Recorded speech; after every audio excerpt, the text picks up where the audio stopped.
I imagine a few did it flung from a catapult. It's a shame they didn't keep records back then. Probably still counts as falling to your death, but it's a hell of a lot more brutal.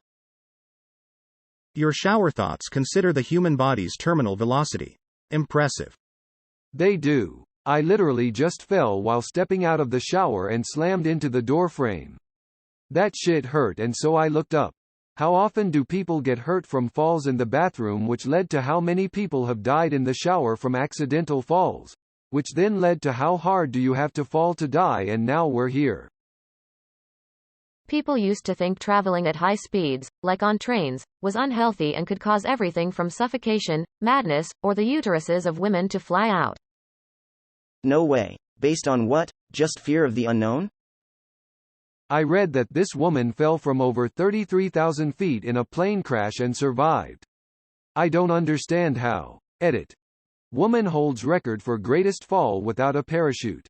https://en.m.wikipedia.org/wiki/vesna_volovi%c4%87 .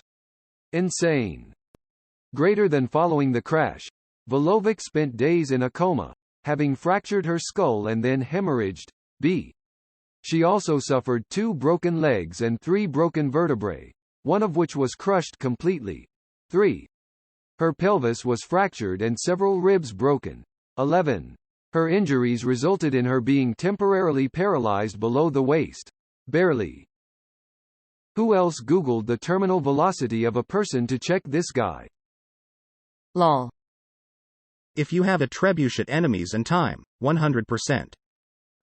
It's like the Rule 34 of catapults, I guess. Lol. Why? What happened at 1904 that allowed us to exceed this limit? I was thinking about the Wright brothers, but their first airplanes were really slow, 30 to 40 miles per hour. The fastest trains didn't go faster than 100 miles per hour either. Digging around the interwebs a bit, the first automobile to exceed 120 miles per hour was the Stanley Rocket, a steam-powered car that set a speed record of 127 miles per hour in 1906. https://en.wikipedia.org/wiki/land_speed_record. Fastest train to travel 120 plus mph was a German train in 1936. https://en.wikipedia.org/wiki/railway_speed_record. The first successful parachute jump was in 1797. Cut to montage of various pre-1797 attempts by Wile E. Coyote at inventing the parachute. Interesting. At some point, wouldn't you just pass out though? I could be totally wrong, but I think it depends on the G-force applying to your body. At least that's what I would surmise based on those military flight videos I've seen. But I think those pilots are going much faster than 120 miles per hour.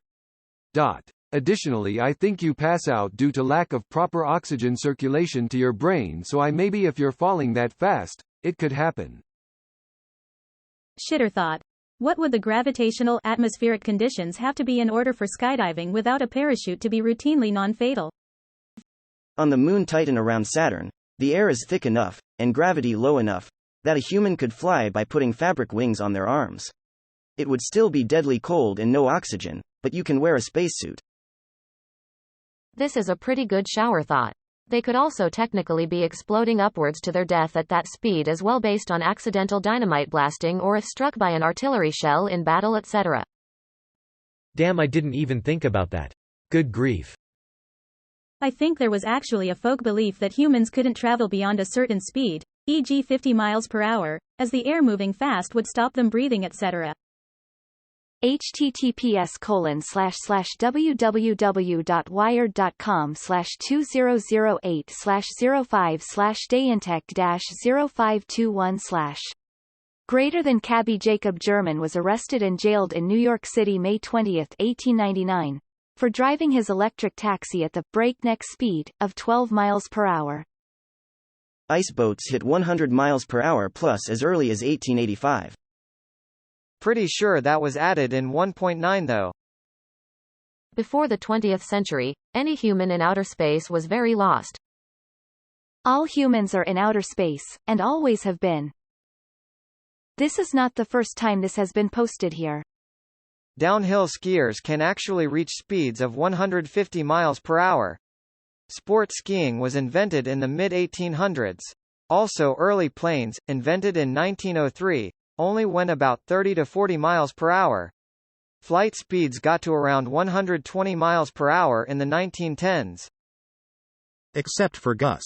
He was different. Relative to what? The ground. Already posted here. The parachute was invented in the 1700s, so it's possible there were some base jumpers who exceeded that velocity before the invention of the airplane. https://en.wikipedia.org/wiki/parachute#18th_and_19th_centuries. I wonder who was the first to do it successfully. Yes, sir. Tallest building back then was around 600 feet. If say that'd be about 78 miles per hour. Hot air balloons? Kites? Gliders? It was a simpler time. When I was there I only needed get up to 88 miles per hour. Great Scott! Is it? It is. At what altitude? They say it takes 12 seconds of free falling to reach terminal velocity. How high would you need to be to fall for at least 12 seconds? People before gravity was invented. I could do this for hours, and hours weary.